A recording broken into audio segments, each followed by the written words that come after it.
Hello මම අද යන්න හදන්නේ මගේ ලයිසන් එක රිනිව් කරන්න. ඔල්රෙඩි 1 year වගේ වෙනවා ඒක එක්ස්පයර්ඩ් වෙලා. ඉතින් බබාගේ වැඩ ඒ දේවල් එක්ක මට යන්න හිතුනේ නැහැ. අද මම යන්න රෙඩි වෙනවා මගේ ලයිසන් එක රිනිව් කරන්න. ඉතින් චූටි මේකප් එකක් දාන්න හදන්නේ. ස්කින් කෙයර් කරලා තියෙන්නේ. මට ඒ වෙලාවේ මතක් වුණා ඔයගලන් එක්කම get ready එකක් කරන්න ඕනේ කියලා. ඔයගලන් එක්ක රෙඩි වෙන්න ඕනේ කියලා. ඉතින් apply කරනවා මගේ BB cream එක.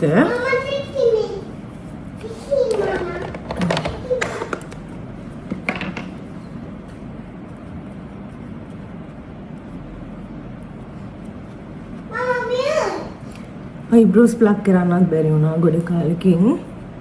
ඒක මතක් වුණේ අද උදේ. ඉතින් දැන් ටයිම් එකක් නැහැ. හස්බන්ඩ් කිව්වා ඉක්මනට රෙඩි වෙන්න කියලා. ඒ අතරේ තමයි මට get ready with me එකක් කරන්නත් හිතුනේ.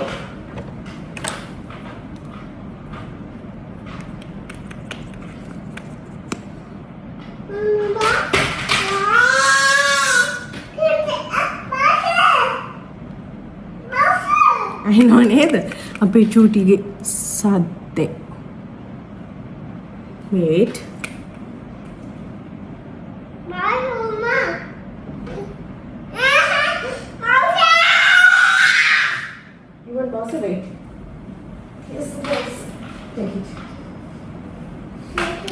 එයාවත්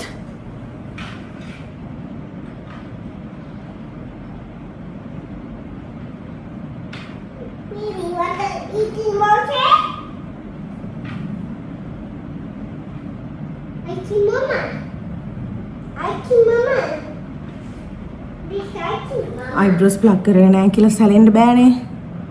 ඉතින් නීට් කරගන්නවා.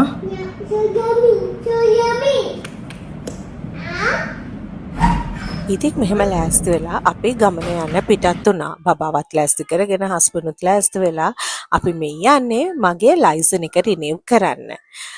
කලින් කිව්වත් වගේ මගේ ලයිසන් එක එක්ස්පයර්ඩ් වෙලා අවුරුද්දකටත් වැඩි. බබා ලැබුණත් එක මට ඒ ගැන බලන්නවත් කාලයක් තිබුණේ නැහැ. මට ඒකට කිසිම ඕනිකමක් නැහැ කියලා හස්බන්ඩ් මට බැනම ඊයේ ඔන්ලයින් අපොයින්ට්මන්ට් එකක් ප්ලේස් කරලා තිබුණා. මට ටයිම් එක තිබුණේ අද උදේ 10:34ට. ඉතින් අපි ගෙදරින් පිටත් වුණා. කලින් පිටත් වුණාට මාර්ම ට්‍රැෆික් එකක් තියෙන්නේ. හිතා ගන්න බෑයි කියලා මේ ක්ලයිමේට් එකත් එක්ක හින්දාත් වෙන්න පුළුවන්. නැත්නම් ඒ ටයිම් එකට ලොකු ට්‍රැෆික් එකක් හිටිනවා කියනත් අමාරුයිනේ. ඉතින් කොහොම හරි on time මම එතනට ගියා. කොච්චර කාලයක් drive කරේ නැද්ද කියනවනම් මට ඇත්තටම දැන් A to Z ඉගෙන ගන්න වෙලා. ඉතින් අපේ බබාට ඕනේ වුණා මමත් ෂේඩ්ස් දාලා ඉන්න නිසා එයාටත් ඕනේ වුණා ෂේඩ්ස් දාන්න. ඩැඩිත් දාලා මමත් දාලානේ. ඉතින් එයාටත් ඕනේ වුණා ෂේඩ්ස්. මට එයාගේ ෂේඩ්ස් ගේන්න අමතක වුණා. ඉතින් ඔන්න බලන්නකෝ වාහනේ තිබුණු මගේ තව ෂේඩ්ස් දෙකක් දාගෙන එයා එක එක විකාර කරනවා. මේ තමයි එයාගේ හුරතල්ම කාලේ. එයාත් එක්ක ස්පෙන්ඩ් කරන මේ ටයිම් එක ඇත්තටම දැනෙන්නේ නැති තරම්. හරිම ලස්සන මෙමරීස්, හරිම ලස්සන දේවල් තමයි මේ කාලේ. එයා කතා කරන්නත් පටන් අරගෙන නිසා එයාගේ ලැන්ග්වේජ් එක තේරෙන්නේ මට ඩෑඩිට විතරක්ම නිසා අපි දෙන්නා මේ පීරියඩ් එක ගොඩක් එන්ජොයි කරනවා. මේ වෙද්දි ටිකක් අපි බයෙන් ඉඳියේ අපිට මැප් එකේ පෙන්නන විදියට අපේ ටයිම් එකට යන්න බැරි වෙන පාටක් තිබුණේ. බලන්නකො ට්‍රැෆික් එක ඔයාලට හිතා ගන්න පුළුවන් කොහොමද කියලා. කොහොම හරි කමක් නැහැ ලේට් වුණත් අපි යනවා කියලා හිතාගෙන අපි ගියා. මේ ක්ලයිමේට් එකට නම් එළියට යන්න කිසිම අකමැත්තක් හිතෙන්නේ නැහැ. මොකද ලොකු අවුවක් නැහැනේ. හරිම ලස්සන, හරිම කාම් ක්ලයිමේට් එකක් මේ දවස්වල තියෙන්නේ. ඉතින් වෙනද වගේ නැතුව මං හරිම කැමැත්තෙන් අද මේ ගමන යනවා. මොකද අවුව නැහැ කියන්නේ මට ඒක හරිම රිලැක්ස්. මම ඉතින් බබාව ටිකක් නිදි කරගන්න try කළා බට් බැරි වුණා. හිතා ගන්න බෑ ඒ ටයිම් එකට යාට නිදිමත වෙලා අඬයිද කියන්න කමක් නැහැ. ඉතින් හස්බන්ඩ් ඉන්නවනේ. හස්බන්ඩ් නියව කාම් කරගන්නවා කියලා දන්න නිසා ඔන්න දැන් අපි ප්ලේස් එකට ආවා. ඊට පස්සේ මුල්ම කවුන්ට් එකට ගිහලා අපේ ඩීටේල්ස් ගත්තට පස්සේ අපිව මේ කවුන්ට් එකට ඒගොල්ලන් එවනවා. මෙතනින් තියෙන්නේ අපිට පේමන්ට් එකක් කරලා ඊට පස්සේ බ්ලඩ් ටෙස්ට් එකට ලැබොරටරි එකට යන්න තමයි තියෙන්නේ. ඉතින් මං එතෙන්ට ගිහිල්ලා මගේ chance එක එනකන් පොඩ්ඩක් වාඩි වෙලා ඉඳියා. දැන් මට තියෙන්නේ මගේ sugar testing එක.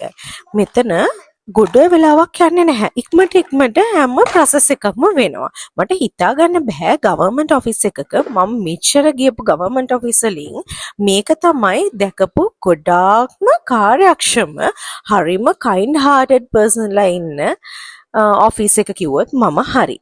මොකද එතන ඉන්න හැමෝම හරිම හොඳයි. මේ වෙලාවේ නම් පොඩක් අත වෙවුලන්න ගත්තා. මොකද ඔය කටු අනිනේවට වැක්සින් වලට වගේ වට පොඩි ෆෝබියා එකක් මට තියෙනවා. පේනවනේ අත වෙවුලනවා. කියන්න ඕනේ මෙයාලා හරිම හොඳයි. ඉතින් ඊළඟට මෙතනින් ඕකේ වුණාට පස්සේ අපිට යන්න තියෙනවා ෆස්ට් ෆ්ලෝර් එකට. ෆස්ට් ෆ්ලෝර් එකෙන් තමයි අපේ ෆිසිකල් ටෙස්ටින් එක ස්ටාර්ට් කරන්නේ.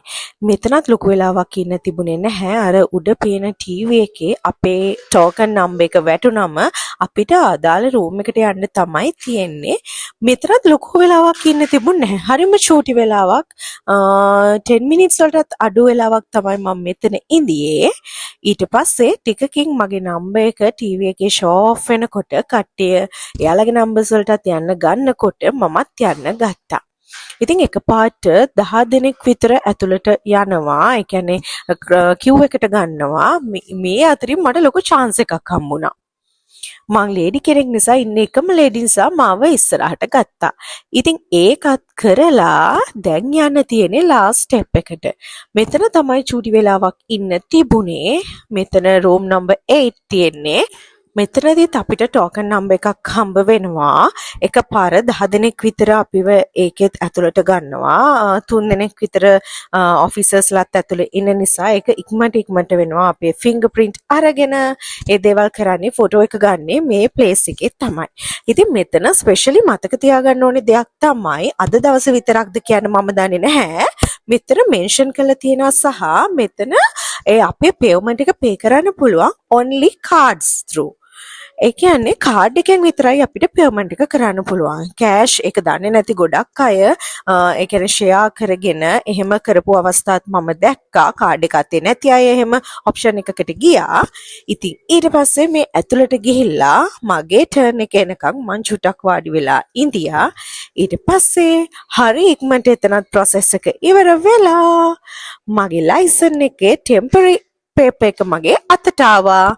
ඉතින් මම වන් ඩේ ගන්න කියලා හිතලා තමයි ප්ලෑන් කරේ. හැබැයි අද එතෙන්ට ගියාම තේරුණා දැන් මෙතනින් දෙන්නේ නැහැනේ අපේ ලයිසන් කාඩ් එක. අපි අදම කාඩ් එක ගන්න නම් අපි වෙර හැරට යන්න ඕනේනේ. ආය අපොයින්ට්මන්ට් එකක් දාගෙන එතනට ගිහිලා බබත් එක්ක ඉන්නවා කියන්නේ ටිකක් අමාරු දෙයක් නිසා සහ මම ඩිසයිඩ් කළා හස්බන්ඩ්ටත් ඉඳගෙන කිව්වා අද යන්න ඕනේ නැහැ. අපි මෙතනින්ම ගෙදරට එන විදියට arrange කරලා එමු කියලා.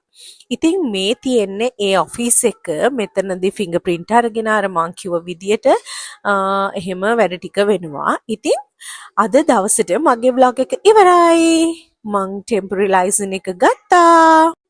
බය නැතුව ගිහින් ඔයාගේ වැඩෙත් ඉක්මනටම කරගන්න පුළුවන් හරිම කාර්යක්ෂම ඔෆිස් එකක් තමයි මෙයාලා.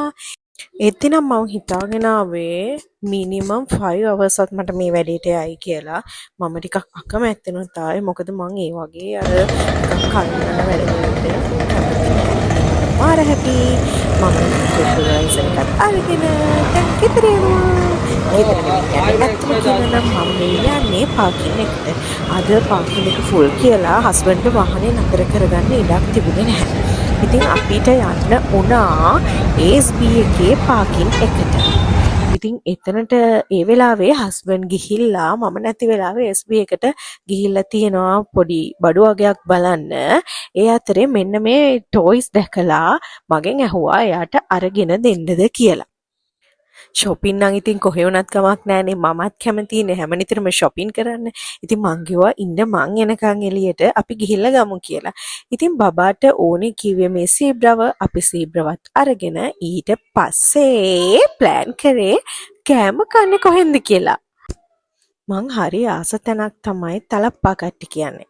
එතන බිරියානි එක හරිම රසයි. ඉතින් මං කිව්වා අපි එතනට යමු කියලා. ඉතින් ඔන්න වත්තල තලප්පා කට්ටියකටයි ආවේ. දැන් වේවන් බබා මේ ටෝයි එක නම් අතෙන් බිම තියන්නේ නැහැ. වහනේ තියලා එන කිව්වට ඒත් නෝ කියලා ඒක ඕනෙමයි කියලා අරගෙන ආවා. බලන්නකෝ ඉතින් එයා එක කටේ දානවා. ඒක අලුත්ම නිසා පොඩි එනවාර රබර් ස්මෙල් එකක් මම try කරේ ගෙදර ඇවිල්ලා wash කරලා දෙන්න. බලන්නකෝ මගේ මූණ. හැබැයි වැඩේ success නැහැ. පවුනේ ඉතින් එයාගෙත් ආසාවනේ කොහොම හරි බොහොම අමාරුවෙන් එයා එක කටේ දාන එක නතර කරගෙන කෑම ඕර කරන්න පටන් ගත්තා. මේ වගේ වෙලාවට මට හිතා ගන්න බෑ මොනවාද කන්නේ මොනවාද කියලා. ඉතින් මං හස්බන්ඩ්ට ප්‍රයොරිටි දීලා එයා කැමති දෙයක් සිලෙක්ට් කරන්න කියලා ඉන්නවා. අන්තිමට ඉතින් කොහොම හරි මොන දේ ගත්තත් නාන් රොටි බිරියානි all time favorite නිසා ඒව නම් අමතක කරන්නේ නැහැ. ඉතින් ඔන්න අපි ප්ලෑන් කරපු විදියට ඒ හැමදේම කාලා දැන් නම් මට හුස්ම ගන්නවත් බෑ. කොයිතරම් ඩයට් කරනවා කියලා හිතාගෙන ඉඳියත් මට කරන්නම බැරි දේ තමයි ඩයටින් කියන්නේ. මම ලොකුවට ඉන්ස්ටන්ට් ෆුඩ් කන්න කැමති නැති වුණාට මට රයිස් ඇන්ඩ් කරි වගේ දේවල් ගොඩක් කැවෙනවා. ඒක නිසා ඉතින් මට ඒක කන්ට්‍රෝල් කරන්න හරිම අමාරුයි. ඉතින් අපි කාලා දැන් එන්න පිටත් වුණා. තලප්පා කට්ටි ගිහිල්ලා කන්නත් ඔයගලන් අමතක කරන්න එපා. මොකද මේ ප්ලේස් එක ගියපු නැති කෙනෙක් නම් අනිවාර්යෙන් try කරලා බලන්න. හරිම yummy delicious food තියෙන්නේ. ඒ වගේම interiors උත් හරිම attractive. ඉතින් මම ගිහින් එන්නම්. Thank you for watching. Bye bye.